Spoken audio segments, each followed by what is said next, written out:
All right, welcome back. Let's do this again. I'm gonna try to get some more. You get some more, a little more insight, a little bit of advice from me when it comes to starting your content creation or starting your online business, stuff like that. And there's a few things I see through social media that um, I never want to reply to people directly and say, "Hey, you need to do this, you need to do that," because I hate unsolicited advice. And if you clicked on the video, you know, so be it. You wanted some advice. So in this time when we are, everyone's on quarantine, everyone's on lockdown. Hope everyone's staying safe, not going completely insane. But this is the best time to hunker down if you guys got the time.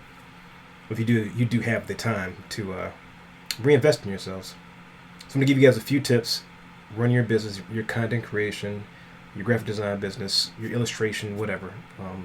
This should apply very, very generally. First off, you always report yourself as a business person or as a professional.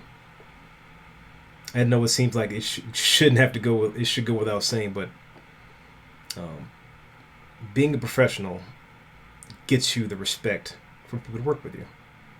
Um, I see a lot of things on social media where artists, designers, young artists, young designers, even older. I mean, even older designers.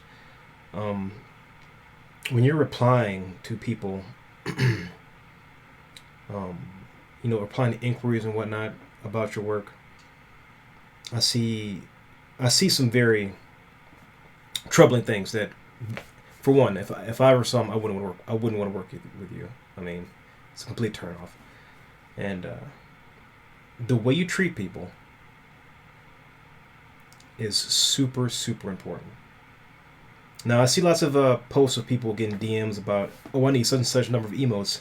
Oh, that'll be, $30, $40, $20, $15, whatever your price is. And they're like, oh, I thought it'd be free. And I see the artist reply with a very, very rude comment. I'm not sure if it's social media engagement, and you want to get Twitter likes or reposts or other artists to chime in, and you guys jump on the bandwagon of hate against this one person, or the way they reply to you, or whatever their motive may be. But even if I get an email like that or a DM saying, my price is such and such X amount of dollars. Oh, I was hoping to get this for free. Well, I'm sorry. Unfortunately, I cannot. This is my reply. Unfortunately, I can't do that for free. Um, you know, I wish I could, but I do enjoy my job. I do enjoy making art. Some people think it's easy, but it's not. It's a skill that I've acquired. I definitely appreciate you reaching out and thinking my art was good enough to have. I do appreciate that, but hopefully in the future we can work together or something along those lines. Um, and that's how I generally feel. That's how I generally feel inside. Number one. Number two. When you guys are putting your work out there, the polish is as important or more important than the actual content. So the way you present your content is super, super important. Even the way you have it, presented on your portfolios, your websites, your Twitch channel, et cetera, et cetera, et cetera. Some people can get away with just doing anything, and it's like they'll be popular. They'll get the right engagement or whatever. They'll get the commission work, or their work is phenomenal. But you always want to have a very, very strong base to stand on. So, and this goes back to one of my next points is always invest in yourself. Um, you always want to take the money you make and put it right back into your creation, your content creation, your business, everything. Put that money right back in. You never want to just take in hundreds of dollars and put in $10, or even some people don't even do that. So, invest in a website. It's like $10 a month, $15 a month, whatever it is. If you're really serious about making content, about making an investment in yourself, put aside $10 a month. Invest in a website. Squarespace, not a sponsor. That's what I use. Put up your content.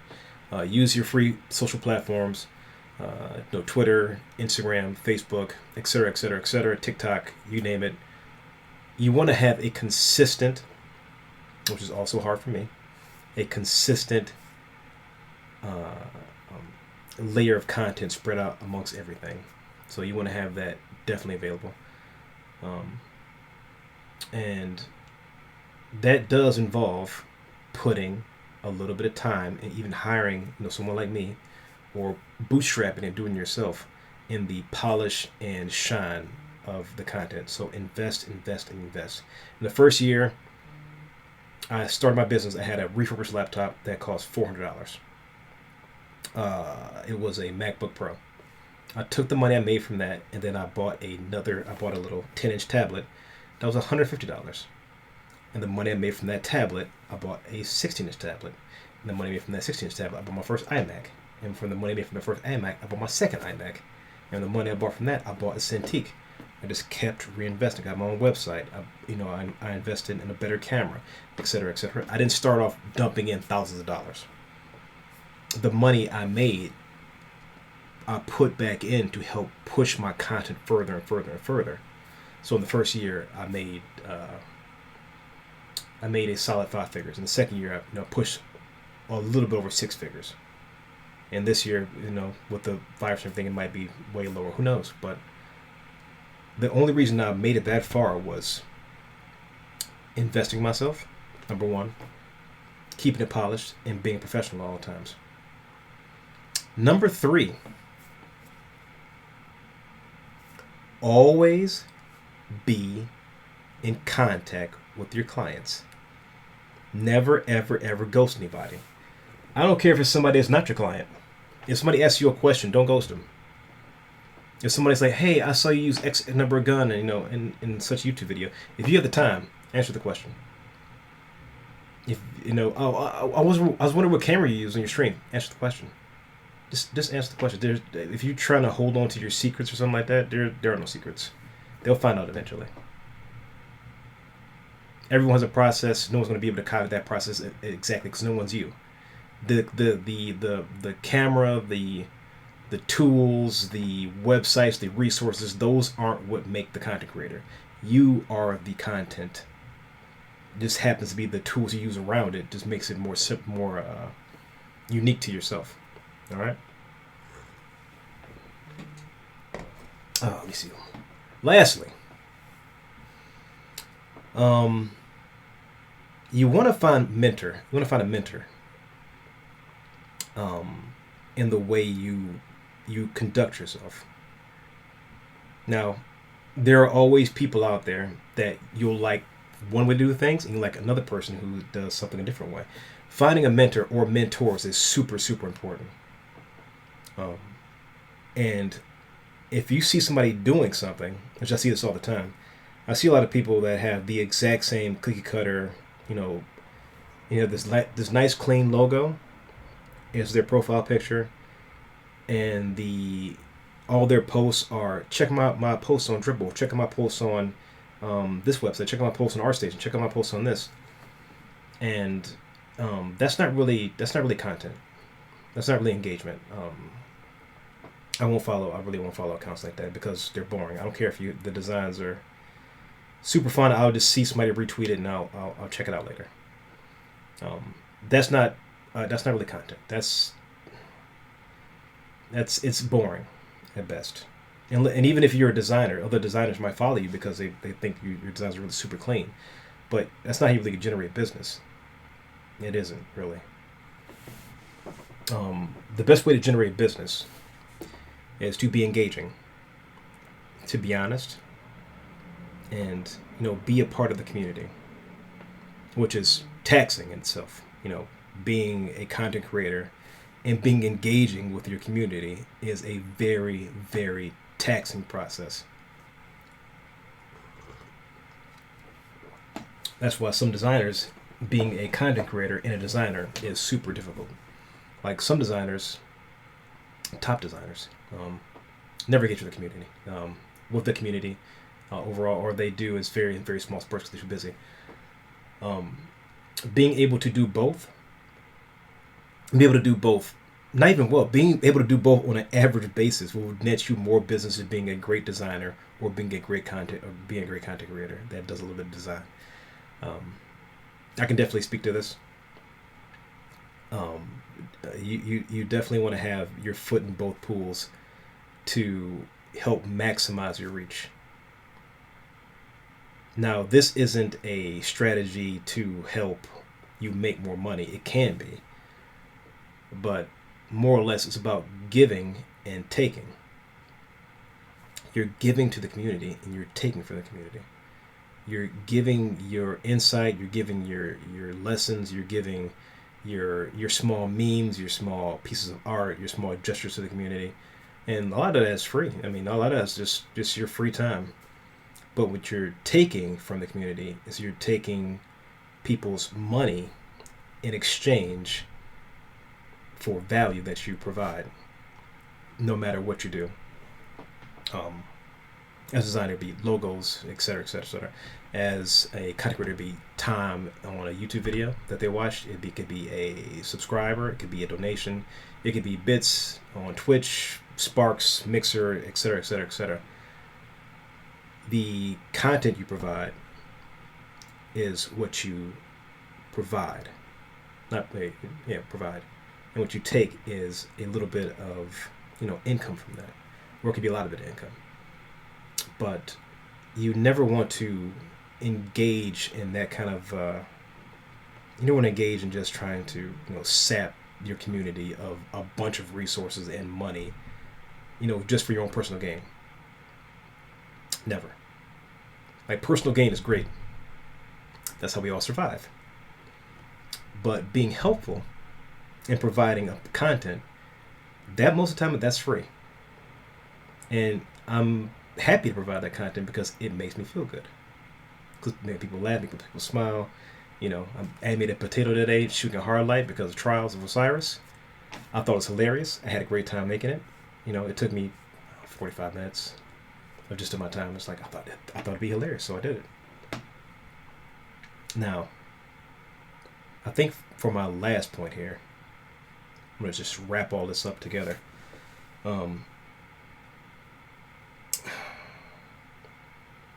When you're starting out,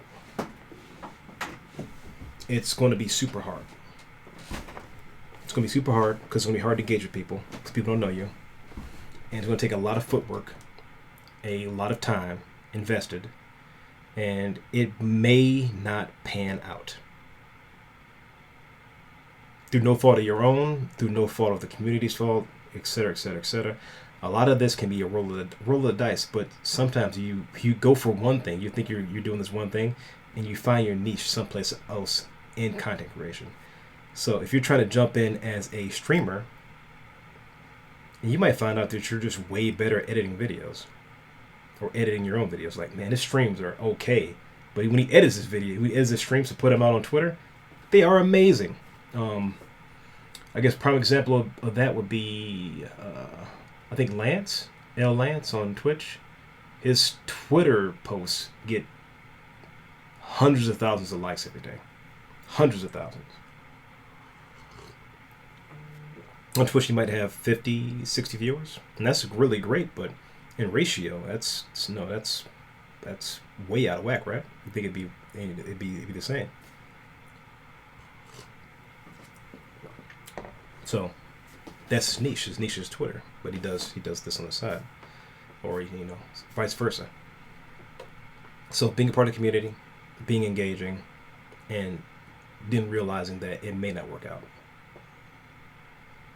But that doesn't mean stop. That means you got to change your strategy. And changing your strategy is super, super important. Also being very flexible. So, as a designer starting out, definitely say yes to everything. Say yes to everything. And number two, you want to find a mentor or mentors whose online presence, whose designs, whose content, whose shine, whose polish, all that stuff you find super, super in line with your own. Take that information and then you want to take it and you don't want to copy it exactly. Like you never want to just take someone's stuff and copy it frame for frame. But you should definitely be inspired by it. Definitely be inspired by it. Inspiration's not theft. Not yet, anyway. So, with that, while you guys have this time off, invest time in yourselves. Invest the money you make. Even if it might be a little bit. If you make $15, take 5 of it and invest back in yourself.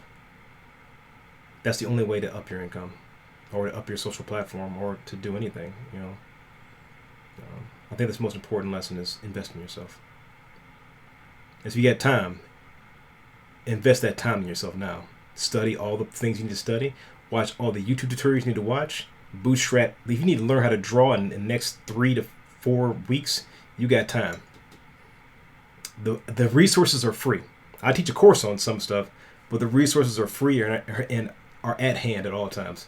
So, I guess I'll leave it at that.